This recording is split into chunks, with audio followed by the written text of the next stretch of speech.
All right, we are getting ready to go over 1937's Snow White and the Seven Dwarfs, which was Walt Disney's first feature film. But there's a bit of information beforehand that plays a part into this that I'd really like to share with you guys.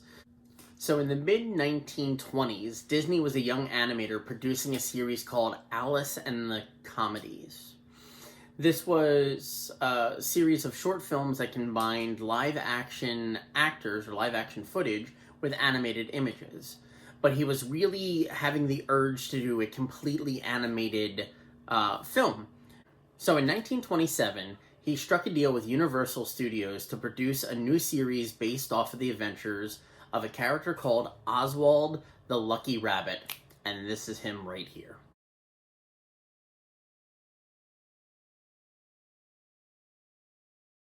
Now, I'm sure you're already jumping ahead and seeing a resemblance to another character, and we'll get to that in just a second. Oswald was so popular right off the bat, he even had his own brand of candy bar. However, Disney didn't own the rights to Oswald because the whole character itself was given to him by Universal. The name was drawn out of a hat, and the species of him being a rabbit was picked because there was already enough cartoon cats that were going on at the time, so they wanted something a little different. Now, Disney had a few issues with the distributor at the time, whose name was Charles Mintz, over financial and creative issues.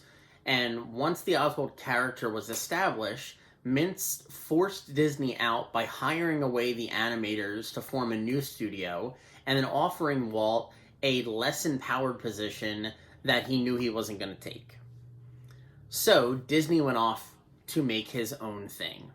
And in 1928, less than a year later, he came up with this character.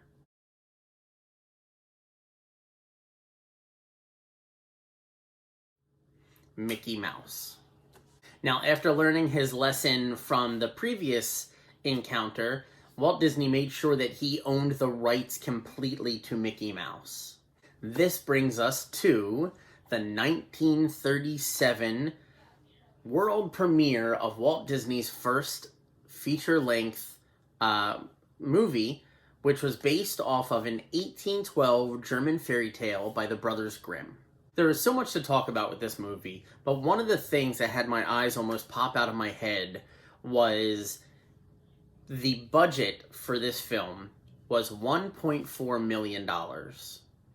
And the box office return for it is $418 million. It was such a successful movie.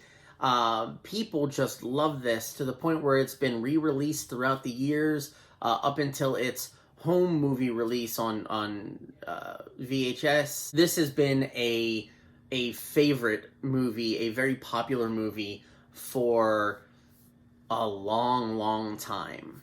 So I'm curious, with that being said, why am I constantly mixing it up with Sleeping Beauty? And I figured out the reason why. It's a movie about an angry female character that places a curse on the young, innocent, beautiful female character to sleep forever or until somebody kisses her. It's the same plot, just told differently between both movies, which is why in my head, sometimes when I'd be talking about one, I would mix it up with the other. Am I the only one that's done that, or have you done that as well? Please let me know I'm not alone. The second thing that pops out about this, and my initial reaction was very different from the reaction I had reading the following sentence. And that is, with this movie being released in 1937, in 1938, Disney was given an honorary Oscar for the film. And at first, I was really on the fence about, okay, they liked it enough to give you a participation award for it, but you didn't really win the Oscar. And that kind of sat wrong with me.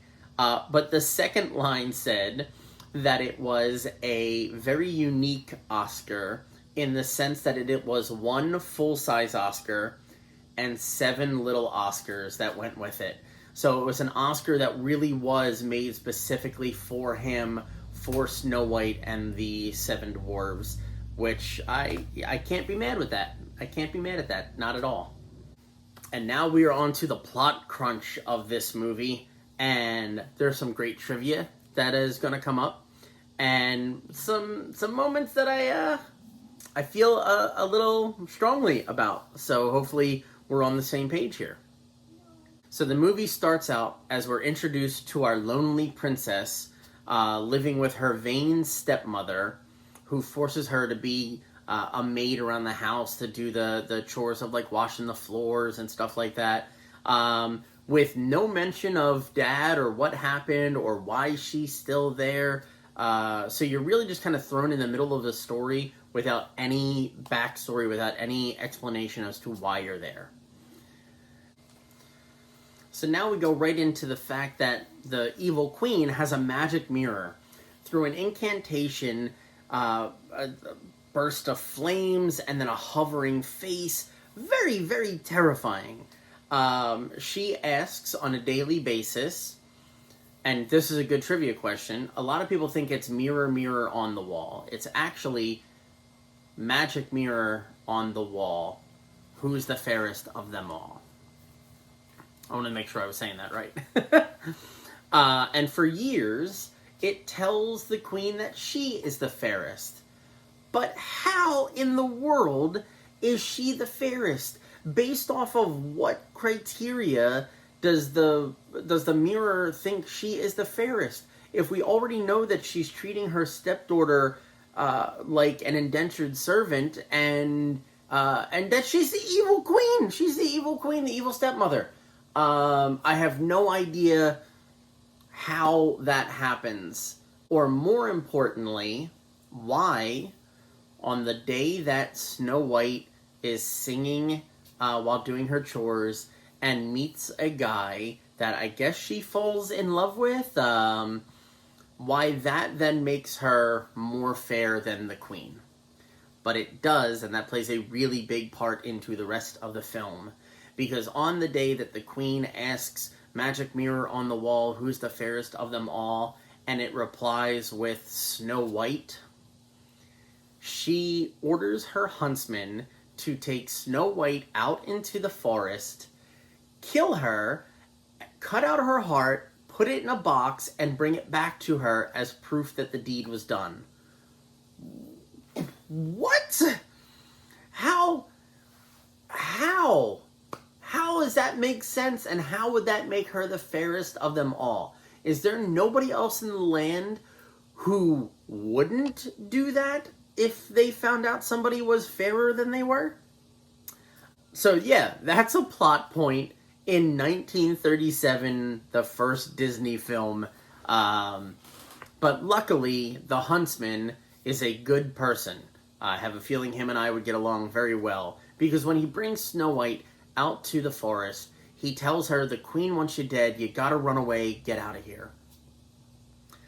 And she does. She runs off and befriends a bunch of animals, one of which I am pretty sure is Bambi. Check this out.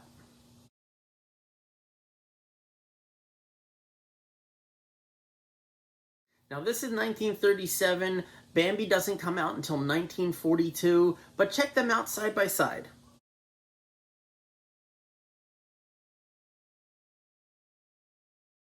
I'll let you be the judge on whether or not you think that was an Easter egg, a preview, or if they just grabbed a random deer design and made it Bambi.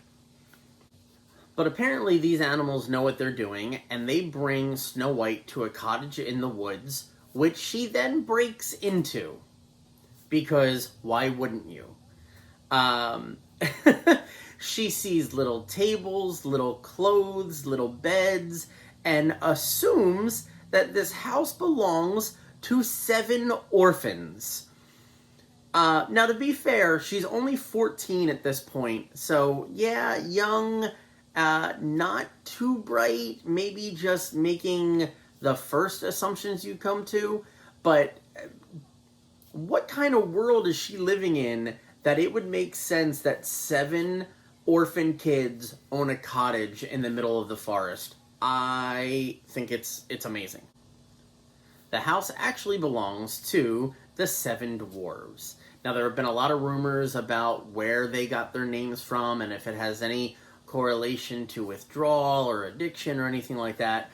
They were actually just the 7 best names picked out of a bunch of character traits that were going to be given to the dwarves.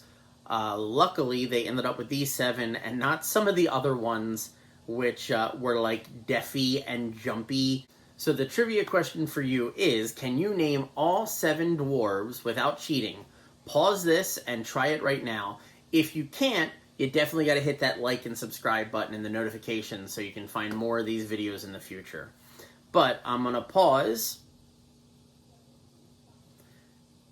And now I'm going to give you the names. They are Doc, Grumpy, Happy, Sleepy, Bashful, Sneezy, and Dopey. So I did just mention that Snow White is 14 at the time that she meets the dwarves. And even though they do look like they are much older men, they're balding, they have long beards, they are all actually under 18 years old. It actually mentions in the movie that they are all minors. I'm so sorry. It's such a stupid joke. It's such a stupid joke, but I've been laughing about it for like the last 10 minutes. I've had to edit a lot of this footage to get that joke out straight faced. No, they are older, mature men that work in a mine shaft not far from where the cottage is. I apologize again for that terrible joke. It's so good. Now they come home from work and see that their house has been cleaned up and straightened, the dishes are done, clothes are folded, and they go upstairs and they see this girl sleeping across 3 of their beds, because remember, they are small, she is big. She wakes up, they introduce themselves, and they become friends for whatever reason you want to believe.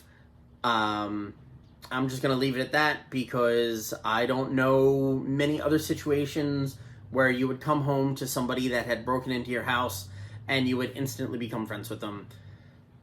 But I'm sure everybody has their own thoughts on that.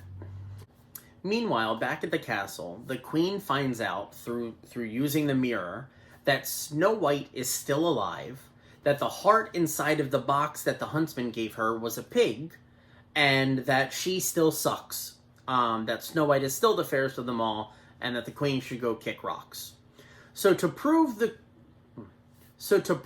the mirror that she is the fairest of them all, she uses a magic potion to make herself seem like an older lady, and puts a curse on an apple that will give whoever bites it the sleeping death. What? How does that prove at all that you are the fairest of them all? That you are the fairest person in the land? I don't get some logic in some things. And that's not just a 1937 cartoon logic. There is a lot of logic nowadays in real life that makes just as much sense as that. She does, however, find out that the curse can be broken by first love's kiss. And she assumes that that's not going to be an issue because Snow White would be buried. Because who would keep the body of a dead 14-year-old girl? I don't know. Maybe the 7 guys that she lives with? Yeah, there's something icky about this whole situation here. Also, I don't understand the reverse escalation of wanting your huntsman to kill her and cut out her heart, and then, I'll just have her sleep with the possibility of somebody waking her up. I feel like those should be reversed, but that would also make for a very weird movie. So the queen, in her new look, with her poison apple in hand, goes on a quest to find the cottage. She finds it and waits till the dwarves leave for work, and approaches the house, and the animals instinctually know that there's something off about this lady. So they run to the mine to try to grab the dwarves to come back and help Snow White before anything happens. But But while they're there, the evil queen, disguised as the old lady, fakes having a heart attack, and convinces Snow White to let her come into the cottage to rest and feel better. And as a way of saying thank you, she gives her a magical apple that grants wishes. And Snow White believes it, because we're going to go back to she's 14 and doesn't know any better. The animals and the dwarves get back just a little bit too late, and Snow White has already bitten into the apple and has fallen into the sleeping death. The animals and the dwarves chase down the evil queen. She runs up a cliff, and as she's trying to roll down a giant boulder to kill all of them, to be the fairest in the land, a lightning bolt strikes the cliff where she's standing, and she falls to her death. The dwarves go back to see if there's anything they can do to help Snow White, and unfortunately there is not.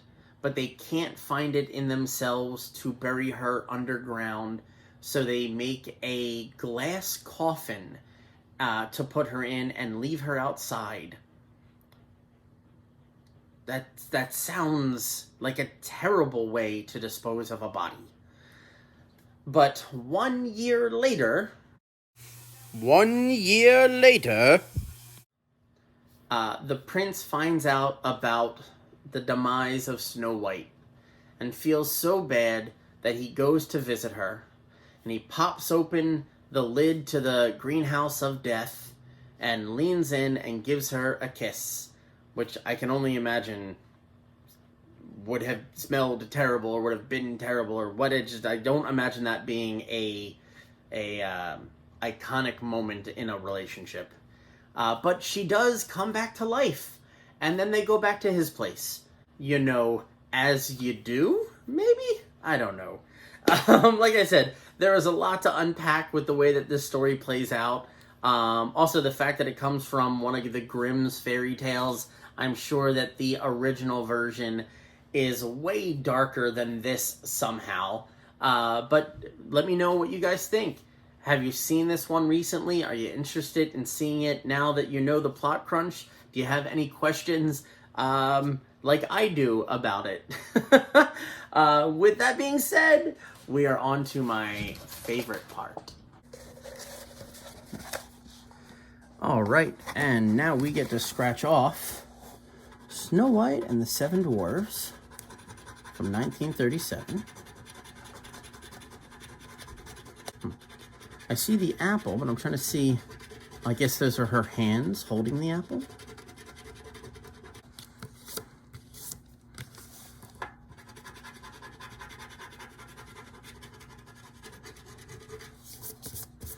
And there we have the apple from Snow White and the Seven Dwarfs. All right, you can stop. So that is the scratch off for the 1937 Snow White. We're going to be doing 1939 Wizard of Oz next, which again is another one I haven't seen in a very long time, so I'm excited to check that out again. I want to say a very special thank you to all of the Patreon subscribers whose names are popping up in just a second. It means a lot that you guys still have my back and are commenting through Facebook, Instagram, and of course YouTube and Patreon. I love hearing from you. I got a bunch of stuff coming up in 2021, and you guys are going to get first cracks at it. And thank you again very much. It means a lot that you guys are here. Hit those buttons down at the bottom so you can get the next one, and I will catch you next Tuesday. Later days.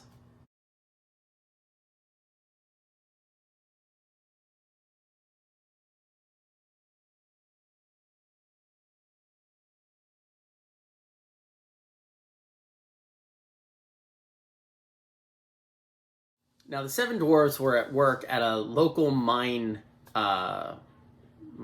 mine shaft, they're miners.